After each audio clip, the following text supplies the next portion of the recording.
This is Taking Stock. I'm Bruce Whitfield. Looking ahead to 2019, if you're brave enough, don't drink any caffeine because you definitely won't sleep. Some people say South Africa's at a crossroads, others at a T-junction. We're either going to do the right thing or we're going to do the wrong thing in terms of our economy. Crossroads or T-junction, what are we at? I hadn't heard T-junction before, but I would say that's exactly it. I mean, you're either right or you're going to be wrong yes. in 2019. Yeah, we are not two-handed economists. It's going to be either a big enough win for the ANC that will allow, I would say, perception that Cyril Ramaphosa has sufficient unity in order to not just implement the reforms that we keep hearing about, but here's the clincher. Before you even do that, you need a massive change in cabinet. I mean, I would say from an institutional investment base, so those who are invested in your FX, bonds and stocks in South Africa, there is a broad or loose consensus at the moment that in order for them to go what we call overweight Cyril Ramaphosa after the election, they would not only have to see the ANC win with a 58 to 60% margin, because that would give them a signal that he has sufficient party power, but they would also very quickly after that need to see a big cabinet change. All the bad guys gone and a reduction in size. And that's been intimated, it's been suggested. I mean, it's in the offing, but potentially. That's the starting point. Yeah, absolutely. I think we've already passed the crossroads. It was in December last year. If you look at the changes that took place this year, 10 ministers were moved or, they resigned or they were fired out of government without any political ramification for Ramaphosa. Tom Moyane is gone without any political ramifications. What more do we want to see so for us to believe that we are sailing in the right direction? In my view, the time to go overweight is now. If you come and become overweight in May, you'll be too late. I think the biggest risk are from offshore, they're not necessarily from local, because if the Fed continues to hike rates, we are going to get the same market performance as we got this year.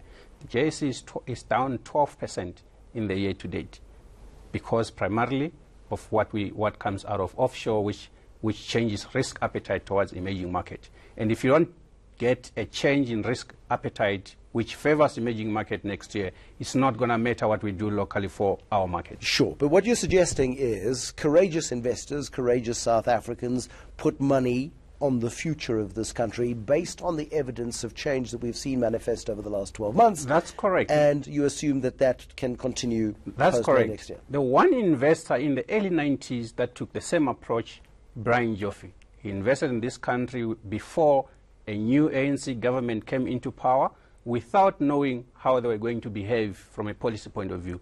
How much is it worth today? I've lost count when I got to tens of billions, yes. Assets are cheap when there is a lot of uncertainty, when you've seen a turning point, which we have seen in December. I mean, there's three great examples of those businesses. I mean, Joffe with Bidvest, 87 or so, so aftermath of the Rubicon speech, and P.W. Botha was still in power. Towards the end of that, Mark Lamberti was setting up Massmart in 89. Adrian Gore, at the height of South Africa's conflicts of the early 1990s, sets up Discovery. And those are three examples of great South African startups of the last 30 years that have benefited enormously from simply making and putting a stake in the ground. Absolutely. Growth rate for next year. Can we go beyond 2%? Possibly not, 1.5 at best. Does it matter as long as it's a building block? For next year, possibly it's not going to matter. We're still in a rebuilding phase. Remember, we have been as long as the ratings agencies hold off. I think they will hold off. Given the changes that we have seen, they held off. If they see growth improve to 1.5% with the reforms in our institutions, they're likely more than to hold off than downgrade. Gina Schoeman, you're welcome to burst my bubble if you must. But can you be as confident as Isaah is this evening? Not in the near term. We think GDP growth next year will probably, if it's lucky, be 1% again. I don't think it matters for building the blocks as such, but I do very much worry about the rating agencies. I do worry about Moody's, and I worry that a quicker path that we could not be expecting at the moment would be a negative outlook in the first half of the year, followed by a downgrade, but bad things would have to happen to get us there. So they would need to see a unraveling within the ANC party structure, within Cyril Ramaphosa's ability to do things, market perception of that, business confidence falling off. Does 2019 have the potential to be a less awful year? I'm not saying better, a less awful year than 2018? I think it does. Oh, there we go. Yes. Okay, they can stop talking. Isaah, I think it is much better than this year. Okay, well, therefore, we will leave it there before we get them another chance to talk, because there are some really scary realities that we do have to face as a country.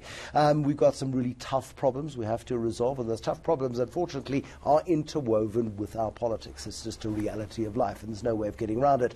It's about getting courageous politicians to make some big, tough calls in 2019 to create the building blocks to get the next economic miracle for South Africa. But that is the note upon which we end the show. My thanks to Gina Schoeman, who is the country economist for Citibank, and to Isaah Mhlanga, who is the executive economist at Alexander Forbes. To you for watching, thank you very much indeed. Good night.